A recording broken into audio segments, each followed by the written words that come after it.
very welcome here. Thank you, George. When did you get her going? 10:30 last night. 10:30. The lucky got to bed. Get your number over there and carry on. Right. Before you start it up, you want to tell me a wee bit about your tractor? She's 1941. I've had her since about 1973. Sorry, a TVO T20? Ford Ferguson. She's a Ford Ferguson 9NA, and she would have been during the war. Probably maybe came on steel wheels at that time, and then later put onto rubbers after the war effort. So she's out once or twice a year. That was made before Harry Ferguson and Henry Ford fell out. It was. This was the one that Ford built for Ferguson, and then whenever the two of them parted company, they started building what they called the TE20, and that's the wee grey Fergie, everybody calls it. That was when Ferguson started building those. Then Ford, he started building the Ford 8N, and that was the one that the big law case was about. In 1944, relations started to get a bit strained between Harry Ferguson and the Ford Motor Company. Henry Ford's grandson was a bit uppity by all accounts, and he wanted to produce a tractor to be called a Ford, not a Ford Ferguson. And he started, unknown to Ferguson, to produce this tractor here, which was the 8N, or Ford Minor. At that time, Harry Ferguson was over in Britain trying to find a base to manufacture his tractors in Europe again, for the war was coming to an end, and he wanted to get back into manufacturing in England, or first of all in Ireland. He wanted to come to Ireland, but again couldn't get the funds. So this here is the famous tractor that the lawsuit was about, concerning the Ford Motor Company and Harry Ferguson.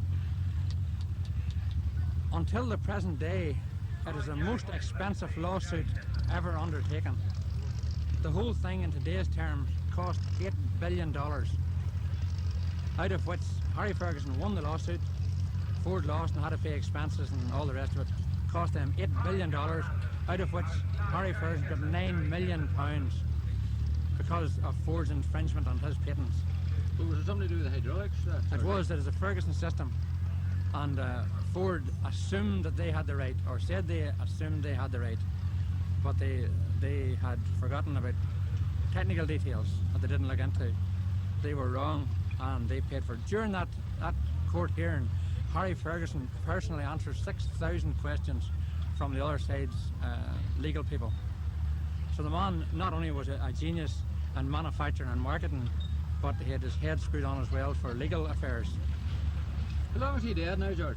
He died in 1960. He was found dead in his bath in 1960 at the age of 74. Right. I think that lawsuit, more than anything else, hastened his end, for it mentally drained him. He was still a physically active man, but mentally drained. A 1942 Ford Ferguson, do you want to tell me a wee bit about her? Well, I got her about 2 years ago, and I got her restored last year. Shop blasted and sprayed. You have her in quite shape now. Well, she's in fair order now. I enjoy coming out to these rallies. It's maybe not a very nice question to ask, but what would that tractor be worth? Well, I wouldn't like to take £1,000 for her now. Right.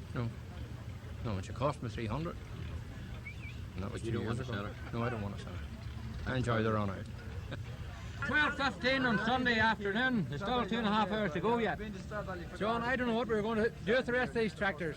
We're at number 242 now. That's way beyond your wildest dreams, isn't it? I thought we were mad looking for 200. Lucky enough, we're a wee bit madder, and we've got 300 numbers printed. And we'll get more numbers printed somewhere. We'll not let that stop us.